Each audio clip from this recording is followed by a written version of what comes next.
సామాన్యునికి భారీ ఊరట. ఇకపై జీఎస్టీ స్లాబ్లు 2 మాత్రమే, కొన్నింటిపై జీరో ట్యాక్స్. ఢిల్లీ వేదికగా జరిగిన జీఎస్టీ కౌన్సిల్ సమావేశంలో కీలక నిర్ణయాలు తీసుకున్నారు. ఈ నెల 22 నుంచి కొత్త జీఎస్టీ స్లాబ్ రేట్లు అమలు కానున్నాయి. 5-18% స్లాబ్లు మాత్రమే కొనసాగించాలని, 12-28 స్లాబ్లు తొలగించాలని నిర్ణయించారు. లగ్జరీ వస్తువులపై 40% పన్ను విధించనున్నారు. హెల్త్, లైఫ్ ఇన్సూరెన్స్లపై జీఎస్టీని పూర్తిగా రద్దు చేశారు.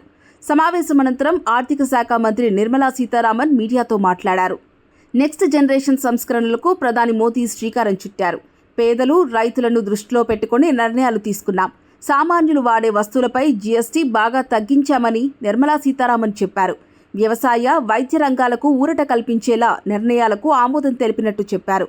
అయితే ఈ నిర్ణయంతో సగటున ఓ కుటుంబానికి కనీసం 1500 నుంచి 2000 వరకు ఆదా అవుతుందని అంచనాలున్నాయి.